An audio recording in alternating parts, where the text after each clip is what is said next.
예수님은 지금 오늘 본문을 통해서 볼 때 예루살렘으로 가고 계십니다. 왜 예루살렘으로 가십니까? 십자가를 지기 위해서 가고 계십니다. 이번에는 다른 때와 다르게 사마리아를 직접 통과하지 아니하시고 갈릴리와 사마리아의 경계선으로 되어 있는 그 좁은 길로 아마 내려가셨던 걸로 보입니다. 길 가는 중에 주님께서는 제자들과 함께 한 마을에 들어가셨어요. 참 요한복음 4장에 나오는 것처럼 한 여인을 만나기 위해서 수가성에 들리셨던 것처럼 오늘 본문에 나오는 10명의 문둥병자들, 나병 환자들, 한센시병을 가지고 있었던 사람을 만나기 위하여 이렇게 한 작은 마을에 들어가셨던 것으로 보입니다.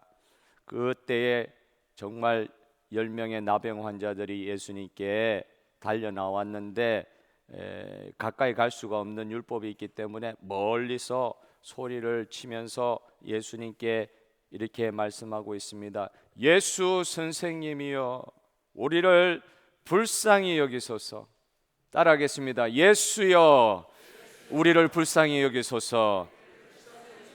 선생님이여 했는데 여기 랍비라는 단어를 쓰지 않고 에피스타테스라고 하는 그런 단어를 쓰고 있는데, 이걸 가지고 뭐 특별한 의미를 부여하시는 분도 계시지만 헬라어로 에피스타테스, 히브리어로 랍비, 존경하는 나의 마스터, 나의 위대한 그루, 선생님이여, 그런 뜻입니다. 나를 불쌍히 여겨 주십시오. 우리를 불쌍히 여겨 주십시오. 왜 이렇게 불쌍히 여겨 달라고 그럽니까? 이들처럼 불쌍한 환경에 떨어져 있는 자가 없기 때문에. 저주받은 병이었죠, 문둥병은.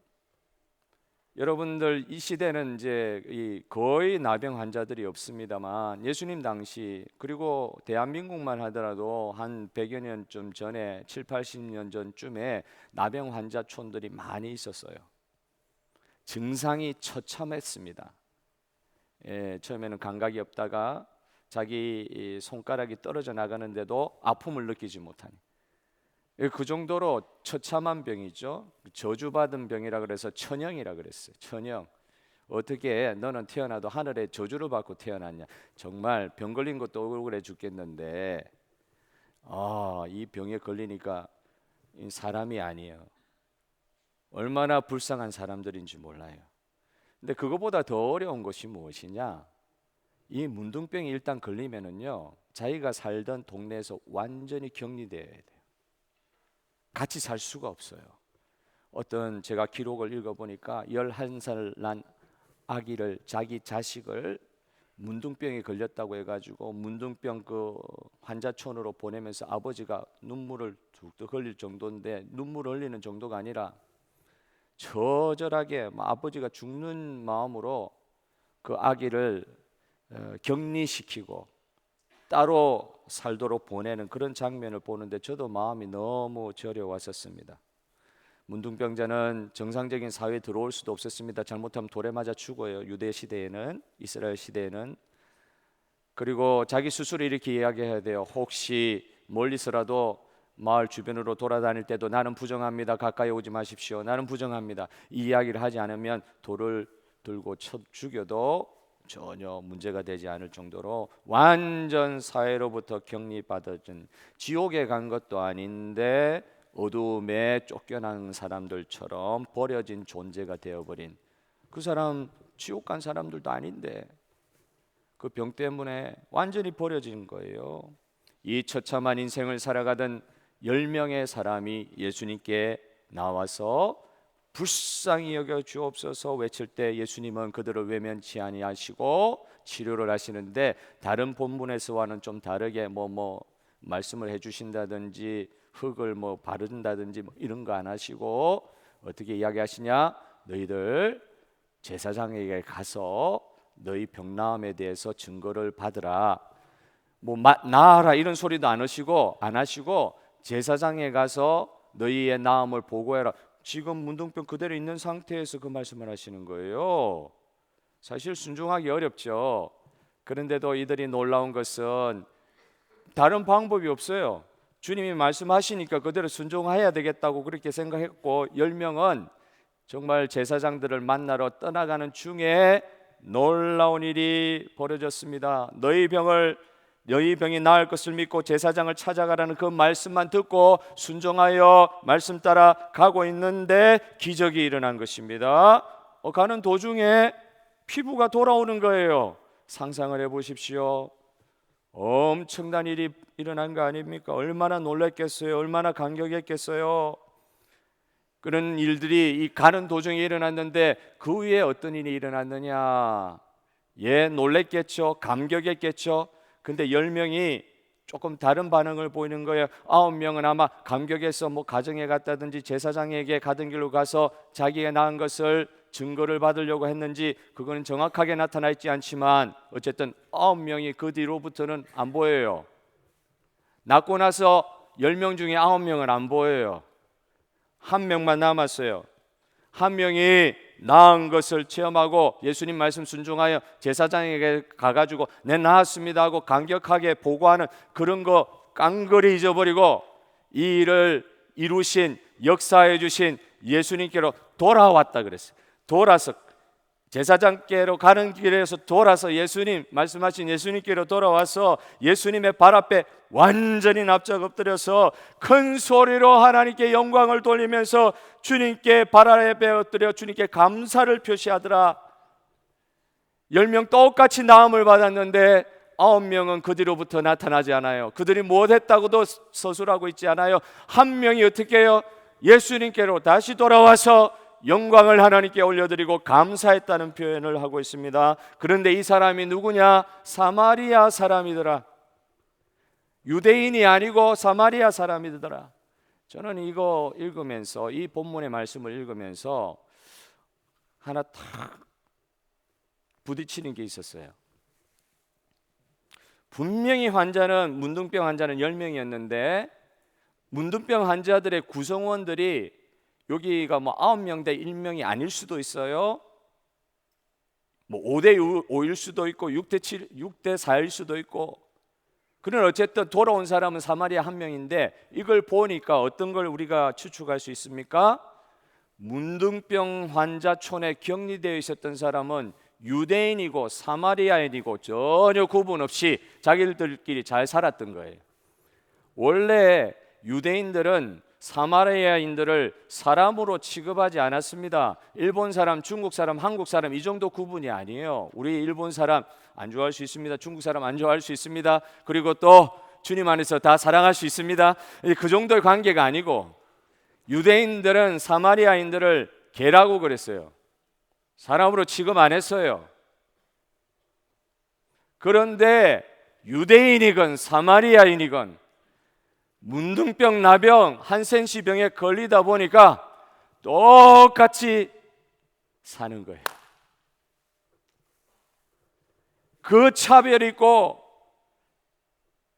그 사람 취급 안 하는 서로 정죄하는 그렇게 떨어져 있던 사람들이 희한하게 유대인이건 사마리아인이건 문둥병 안에서 하나가 돼버렸네요.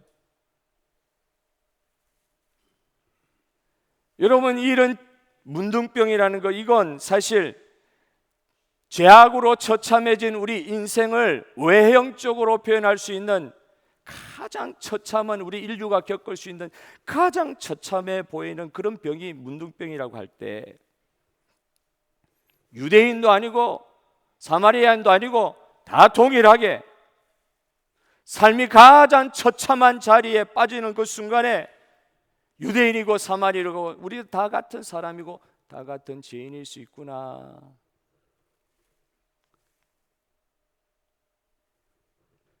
우리는 우리의 상황을 멀쩡할 때는 잘 알지 못합니다. 그런데 이런 참 급격한 어려움에 빠지고 나서 우리 자신의 본 모습을 볼 때가 많아요. 유대인들은 나는 요만하면 됐습니다. 사마리아인을 정죄할 수 있는 위치에 있습니다. 이런 생각하고 살다가 큰 어려움을 당했습니다. 문둥병과 같은 정말 감당할 수 없는 어려움이나 힘든 상황 가운데서 자기의 실존을 깨닫게 되는 경우들이 많이 있습니다. 오늘 열 사람들이 그랬던 거예요. 유대인이고 사마리아인이고 문둥병 안에서는 아무 구분이 차별이 아무 소용없는 거구나. 다 죄인이구나. 다 죽을 수밖에 없는 존재구나. 다 병으로 아파할 수밖에 없는 존재구나. 멀쩡했을 때는 저 인간 사람도 아니다 했던 그 위치에서 엉뚱하게 살았는데 문둥병 걸리고 보니까 나 아무것도 아니구나. 치유받아야 될 병자구나. 구원받아야 될 죄인이구나.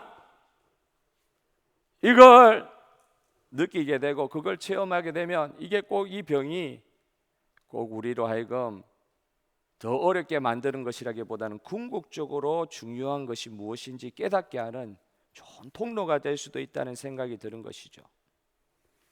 자기 죄가 문둥병과 같아서 모든 것을 다 잃게 하는 심각한 영적 질병임을 철저히 깨닫게 하는 것이 구원이 임하는 사람들에게 체험되는 바인 것입니다. 그 뒤에 어떤 일이 벌어집니까? 10명의 문둥병 환자가 예수님을 만남으로 기적을 동일하게 체험했음에도 불구하고 이 놀라운 기적에 기뻐하며 감격했음에도 불구하고 오늘 본문은 여기에서 그냥 이 병 나아서 예수님 때문에 병 나아서 기뻤더라 감격했더라 이렇게 본문은 끝나고 있지 않아요. 뭐라고 아까 말씀드렸죠? 10명 중에 치유받은 사람 다 동일하게 치유받았는데 그 중에 딱 한 명만, 그것도 사마리아인 유대인에게는 사람 취급도 못 받았던 그 딱 한 명만 예수님께로 와서 영광을 올려드리고 예배를 드리고 감사하는 장면이 있었다고 그랬죠. 그 사람을 바라다 보시며 예수님께서는 9명은 도대체 어디 갔느냐 좀 섭섭하신 듯이 말씀하시는 거예요. 우리 예수님은 우리 모든 인류를 구원하시기를 원하시는 창조주 하나님인 줄 믿습니다. 섭섭하신 거예요. 마음이 괴로우신 거예요. 9명 어디 갔냐? 병 나은 것이 이게 목적이 아닌데 사실은. 그런데 이 천연 같은 병에서 노임 받았으니 이해는 갑니다. 얼마나 기뻤어요. 근데 나으니까 딱 이제 예수님은 안 보이는 거죠. 자기 갈 길을 가는 거죠. 근데 한 명은 예수님께로 돌아왔는데 그 사람은 사마리아인이었다. 그 사마리아인을 향하여 예수님은 이렇게 선포하십니다. 일어나 가라. 너의 믿음이 너를 구원하였느니라. 일어나 가라. 너의 믿음이 너를 구원하였느니라. 할렐루야. 죄송한 말씀이지만 정확하게 우리는 확정적으로 말씀할 수 없지만 이 말씀의 전체적인 문맥을 볼 때 치유받았던 9명이 구원받았는지 우리는 알 수가 없어요. 예수님 말씀을 들어보건대 병만 치유받고 끝났을 가능성이 많다. 진짜 병 아니라 이 마음의 문둥병과 같은 이 죄의 사함의 구원의 은혜를 받은 사람, 이 사람은 그 10명 중에 한 사람 사마리아인 밖에 없었다고 볼 수 있습니다. 근데 그 사마리아인에게는 뭐가 있었다고요? 믿음이 있었어요. 자기 병 나은 것에 대한 기쁨과 감격으로 자기 삶을 살아가는 게 아니라 이 병을 낫게 하신 예수님을 믿음으로 인격적으로 만난 줄 믿습니다. 그래서 예수님께 돌아와서 병 나음 은혜를 받았을 뿐만 아니라 그 죄 사함의 문둥병과 같은 내 본질적인 죄의 이 문제를 사함받고 구원받는 믿음의 은혜의 역사가 그에게 있었던 것입니다. 이 사마리아인은 문둥병 고침받고 끝난 것이 아니라 제사함으로 말미암는 구원을 받고 그리고 나서 주님을 찬양하는 예배자로서 서는 모습을 오늘 본문은 보여주고 있는 것입니다. 문둥병은 그 당시에 치료약이 없었기 때문에 치료약이 사실 개발된 것은 1940년도라고 그러죠. 지금은 그 약을 먹으면 문둥병은 나아요. 그런 시대가 됐어요. 근데 그때 그리고 1940년대까지도 문둥병은 치료할 방법이 없었습니다. 그리고 그 엄청난 손가락이 다 떨어져 나갔는데 손가락이 이렇게 자란다고 생각해 보십시오. 얼마나 큰 기적이에요. 아마 그 병이 걸렸을 때 약을 먹고 나았으면 피부에 흔적이라도 남을 텐데 지금도 이렇게 소록도 계신 80 넘으신 어르신들 보면 피부에 흔적이 남아있어요. 문둥병 다 나았는데 피부 흔적은 남아 있어요. 그런데 생각컨대 예수님께 치유받은 사람은 아마 아기 피부같이 바뀌었을 것입니다. 그 창조의 본질로 돌아갔을 거예요. 그런 역사를 체험하니까 얼마나 놀라웠겠어요. 완전히 고침을 받은 것이죠. 놀라운 일이 벌어진 것이죠. 그런데 이런 놀라운 일을 체험했다고 해서 그의 삶이 완전하게 해결됐다, 문제가 해결됐다, 완전히 새 사람 되었다? 아니다. 그 문둥병이 고침받아서 아기 피부와 같이 변했다 할지라도 그 인생에 진짜 중요한 문제는 해결받지 못하고 끝날 수가 있다. 영적인 관점에서 보면 사실 문둥병이 치유받은 것 그 자체로는 아무 의미가 없을 수도 있다. 정말 죄송한 말씀인데, 병이 치유받았다, 육체의 병이 치유받았다, 영적인 관점에서 보면 그게 진짜 그렇게 중요한 일인가? 진짜 이 열 문둥병자를 만나 주신 예수님이 고쳐 주시려고 했던 것은 무엇입니까? 영원히 죽을 수밖에 없는 우리의 죄악의 문제를 고쳐주고 싶으셨던 것입니다. 우리의 문제, 사망의 문제입니다. 우리의 문제, 죽음의 문제입니다. 육적인 문둥병이 치유받는 것을 감사하는 것은, 좋은 일에 대해 감사하는 것은 그 감사가 일시적일 수 있습니다. 시간이 지나 보십시오. 그 다시 돌아왔던 피부는 다시 노화되고 다시 병들어 죽는 단계까지 가게 될 것입니다. 육체적으로 죽게 될 뿐만 아니라 죄의 문제를 해결받지 못했기 때문에 영원히 죽는 자리까지 돌아갈 수밖에 없는 것입니다. 예수님이 지금 그 열두 문둥병자에게 그 병을 낫게 해주시는 것도 목적이었지만, 그거보다 더 중요한 예수님의 원하심은 이들이 예수 그리스도를 주로 받아 그 죄의 문제를 사함받고 영원한 구원 얻어 영생을 받게 하는 것이 목적이었던 것을 믿습니다. 영원히 죽게 되지 않는 것, 그 문제를 해결해 주실 분이 주님인데, 진짜 중요한 문제를 해결해 주실 주님인데, 그 주님을 인격적으로 만나지 못하고 내 인생에 육체적으로 겪는 이 문제들 해결받는 것, 이것으로 만족하고 주님께 인격적으로 다가가지 못했던 것, 더 억울할 수 있고 더 비참할 수 있는 것입니다. 육체적으로 죽게 될 뿐만 아니라 죄의 문제를 해결받지 못했기 때문에 영원히 죽게 된다. 그래서 단순히 육체의 병이 치유받는 것으로 끝나는 것으로 오늘 이 본문을 해석해서는 저희들이 은혜가 되지가 않아요. 그 사람 곧 또 죽을 것인데, 여러분, 저와 여러분 혹시 우리 눈에 보이는 기적으로만 놀라고 감사하고, 아이고 주님께서 이 큰 일을 행해 주셔서 감사합니다, 내 인생에 벌어지는 이 문제 해결해 주셔서 감사합니다, 이 일 가운데 역사해 주셔서 감사합니다, 그렇게 예수님을 만나고 끝나가지고는 진짜 예수님이 우리에게 주시는 참된 구원의 기쁨을 누릴 수가 없습니다. 여러분, 보이지 않는 것이 더 중요합니다. 영적 문둥병과 같이 죄와 사망의 권세 가운데 있는 자들에게 영혼의 치유, 영혼의 구원이 더욱더 중요한 줄 믿습니다. 제사함 받는 것이 문둥병과 같은 죽을 병에서 치유받는 것보다 더 놀랍고 더 기쁘고 감격스러운 일인 줄 믿습니다. 주님께서 우리를 구원하신 것에 감격하게 하여 주십시오. 저와 여러분, 우리 평생의 소원은 예수님께서 내 이런 문제 해결해 주셨다, 이 문제 해결해 주시면 나의 주님인 줄 믿습니다. 그게 아니라 오늘 우리 인생의 문제, 정말 어떤 면에서는 문둥병과 같이 해결 불가능할 것 같이 보이는 문제 가운데 우리가 놓여 있다 할지라도 우리의 영혼이 구원하시는 주님으로 말미암아 감격하고 기뻐할 수 있는 존재되어 이 시간 예배드리게 하여 주시니 감사합니다. 이게 더 큰 기쁨이 되게 하여 주십시오.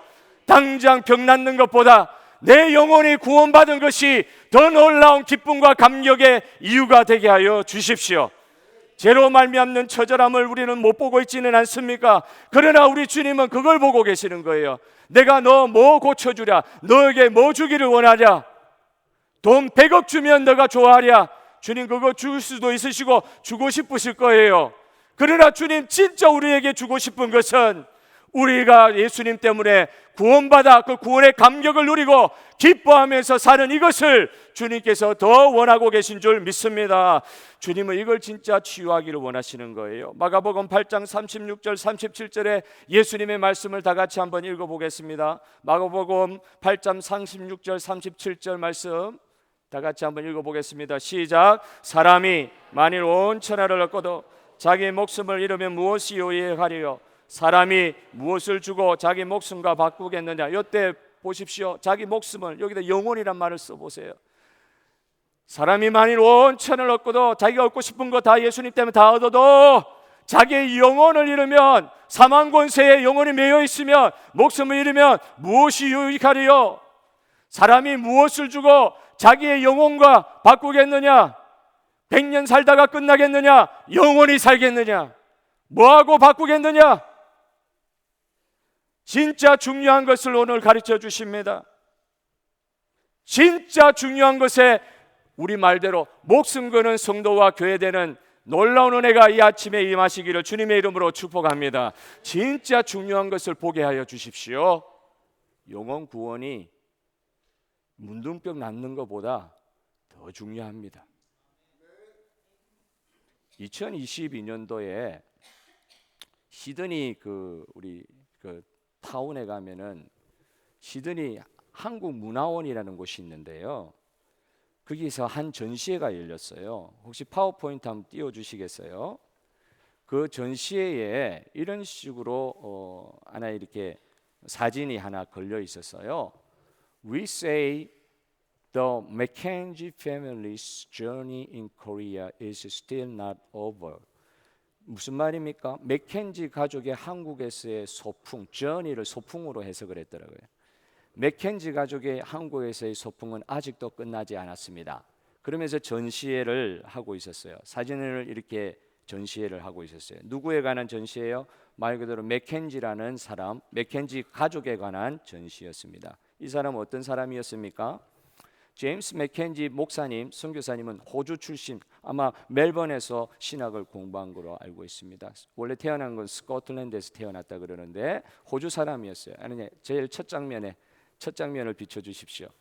두 번째 장면, 우리 맥켄지 선교사님은 1800년대에 호주에서 한국 선교사로 파송되기 전에 비누아트라는 곳, 호주에서 가깝죠. 그곳에 첫 번째 사모님, 결혼을 2번 했어요. 왜 결혼을 2번 했겠어요? 첫 번째 사모님과 함께 비누아트로 가가지고 선교하는 중에, 이제 저 화면 저를 비춰주셔도 돼요. 선교하는 중에 맥켄지 선교사님의 첫 번째 부인이 그곳에서 돌아가셨어요. 그래서 거의 40이 넘어서 호라비가 됐죠. 그 맥켄지 선교사님이 그러면 선교를 그만두고 호주에 들어와서 사는 게 아니라 어떻게 했다고요? 그곳에 선교의 열매들, 비누아트에 큰 교회들이 생겼던가 봐요. 그 선교사님 사역하는 동안. 그래서 그 선교지에서 세운 교회의 도움을 받아가지고 새로운 선교지로 가는데, 그 당시에 조선은 비누아트보다 더 못한 곳이었어요. 알지도 보지도 못했던 조선이란 나라를 소개받고 미리 가 있었던 호주 선교사님들이, 데이비스 선교사님은 가자마자 바로 순교하시고, 그 이후로 선교사님들이 여러 분 가 계셨는데, 그 어째 소식을 듣고 호주에서 비누아트에서 이제는 조선으로 들어가게 된 것입니다. 그 선교지에서 두 번째 부인을 만나서 선교를 하는데, 선교의 주 대상이 누구였느냐? 그 당시에 조선 땅에는, 일제치하의 조선 땅에는 한센시병, 문둥병 환자들이 2만 명 넘게 있었다 그래요. 정확한 데이터는 아니었어요. 2만 명, 엄청난 수였어요. 그런데 그 일단 걸렸다 하면은 다 격리되기 때문에 환자촌이 많았겠죠. 그 중에 이 맥켄지 선교사님은 부산 지역을 중심으로 한 그 경상남도 지역에 가서 선교를 하는데, 이곳에 있는 그 중에서도 2만 명의 문둥병자들이 조선에다 흩어져 있었는데, 그 중에 7천 명이 이 경상도 지역에 많았던 거예요. 그 수많은 사람들 중에서도 많은 비율로 경상도 지역에 문둥병 환자들이 많아가지고, 그래서 그곳에 아마 선교지를 만들고 그걸 교회를 세우고 한 곳이 상해원이라는 곳입니다. 병원도 되고 교회도 된. 그래서 29년 동안 일제 치하기는 하지만 호주가 일본하고 대동아 전쟁을 시작하면서 이제 추방당하듯이 은퇴해가지고 호주로 쫓겨나오기 전까지 29년 동안 문둥병 환자들만의 목회를 했어요. 상해원이라는 곳을 세워서 지금도 부산의 정관이라는 곳에 가면은 상해원이 이름을 바꿔서 100년 넘은 교회가 됐죠. 창대교회로 이름을 바꾸어서 지금도 그 교회가 존재하고 있습니다. 그 맥켄지 가문 상해원을 만들어 가지고 문둥병 환자들을 섬길 그때에 전도사로 계셨던 어떤 분이 맥켄지 선교사 목사 밑에 와가지고 수련을 받으면서 같이 문둥병자를 섬겼는데, 화면을 보여주십시오. 그분이 누구예요? 그분이 누굴 것 같으세요? 손양원 목사님. 사랑의 원자탄 여러분 알고 계십니까? 손양원 목사님이 여수 애양원에서 평생 목회를 마무리를 하셨죠. 여수구 애양원의 문둥병자들 피고름을 빨았던 손양원 목사님에 대한 이야기를 저희들이 듣고 알고 있습니다. 그가 누구의 영향을 받았어요? 맥켄지 선교사님의 영향을 받고 문둥병 환자를 위해서 목회의 마지막까지 순교할 때까지 섬긴 거예요. 공산군한테 사형당할 때까지 문둥병들 환자들하고 같이 있으면서 섬기게 된 건 누구 때문에요? 맥켄지 선교사님 때문에. 그 맥켄지 선교사님이 호주 출신이에요. 그런데 이 맥켄지 선교사님은 이후로 이 호주에 돌아와서라도 한국의 이 선교의 상황을 보고는 자기 자녀들 넷이나 있었는데 그 둘이 의과대학 공부를 한 거예요. 보십시오. 화면을 보여주십시오. 맥켄지 가문의 전이라 그랬죠. 코리아에서 전이. 새로 결혼하신 두 번째 사모님. 그 밑에 4명의 자녀들 중에 2 자녀 의사가 됐어요. 의사가 되고 나서 그 어려운 공부 멜번 의대에서 마치고 나서 호주에서 조선으로 다시 돌아와서 지금도 서 있는 부산의 일신기독병원을 세우는 산부인과 병원 의사로서 마지막까지 호주에서 조선 선교사로서 활동을 했던 맥켄지 가문의 이야기를 2022년도에 그 전시회를 통해서 우리가 본 적이 있습니다. 여러분, 맥켄지 목사님과 손양원 목사님이 왜 문둥병 환자들, 그것도 알지도 못하는 그 나라 조선의 문둥병 환자들을 찾아갔던 이유가 무엇이었겠습니까? 왜 이 2 목사님들은 문둥병 환자들을 찾아가서 사역을 했을까요? 이렇게 생각하고 갔을까요? 내가 복음서에 나오는 예수님처럼 말씀과 기도로 문둥병 환자들을 치유하려고, 낫게 하려고 찾아갔을까요? 그들 사역 가운데 실제로 치유받은 사람들의 이야기도 전해 듣고 있습니다. 물론 약의 도움도 받고 했지만, 근데 그게 목적이었을까요? 이 2 분은 분명한 건, 그들의 삶을 통해서 알 수 있는 것은 문둥병 환자도 구원받아야 될 영혼들이다.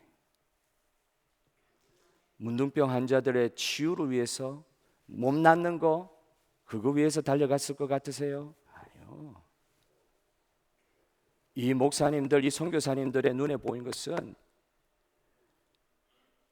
다른 많은 사람들보다 더 상대적으로 열악하고 비참하고 억울하고, 내가 무슨 죄가 많아서 이렇게 문둥병까지 걸려가지고 자기를 학대하고 자기를 버린 세상과 결부되어지지 않고 완전히 격리되어서 세상을 저주하고 잘 알지 못하는 신을 향한 삿대질을 하면서 저주하면서 죽어갈 그 영혼들이 몇 명 되지 않아도, 수천만 명 중에 7천 명밖에 되어지지 않아도 그 영혼들이 보였던 거예요. 의대를 나와도 그 영혼들이 보였던 거예요. 목회를 해도 그 영혼들이 보였던 거예요. 무엇이 제일 중요한지가 보였던 거예요. 구원받을 영혼들이 애양원에 있는 게 보였던 거예요. 우리 교회는 천하보다 귀한 영혼들을 귀중히 여기고 그들의 구원을 위하여 주님 오시는 날까지 끝까지 쓰임받는 교회가 되기를 주님의 이름으로 소원합니다. 진짜 무엇이 중요합니까? 오늘 저와 여러분이 왜 예배의 감격 가운데 있을 수 있습니까? 나를 구원하여 주신, 내 영혼을 구원하여 주셔서 영생 주신 주님, 나를 통하여 이 세상의 어두운 가운데 아직도 불쌍한 삶을 살아가고 있는 저 많은 사람들을 바라보게 하시고 영혼 귀중함을 알게 하시는 주님을 찬양하고 감격하며 예배하는 이 시간 된 줄로 믿습니다. 우리 개개인의 삶이 이 강력한 영혼 구원의 도전에 감동이 있으시는 시간 되기를 바라요. 영혼 구원에 도전받는 직분자들이 우리 교회 가운데 일어나기를 소원합니다. 정말로 무엇이 중요합니까? 100년 사는 날 동안에 무병장수하는 것이 중요합니까? 우리 주님은 그 문제 해결해 주시는 것 이상 아니요, 더욱더 중요한 우리 영혼을 구원하여 주셔서 다른 영혼까지 바라보도록 하시는 맥켄지 선교사님과 손영원 목사님에게 부어주셨던 한 영혼을 불쌍히 여기고 그들을 위하여 내 삶의 구원의 은혜를 나누어 줄 수 있는 데까지 과감하게 내 영혼, 내 육체, 내 인생, 내 사역 사용하여 주옵소서. 이 고백하는 주님의 백성들을 우리 교회를 통해서 부르시기를 원하십니다. 오늘 그런 자들을, 주님께서 사랑하시는 자들을 세우시는 공동회의가 되기를 바랍니다. 무엇이 중요한지 깨닫고 내 인생 주님의 원하시는 그 마음으로 달려가며 한 영혼이라도 그 영혼 구원받는 것에 대한 감격을 소망하며 달려나가기로 작정하는 자들, 주님이 예배하신 직분자들을 우리 교회에 세워주시기를 주님의 이름으로 축복합니다.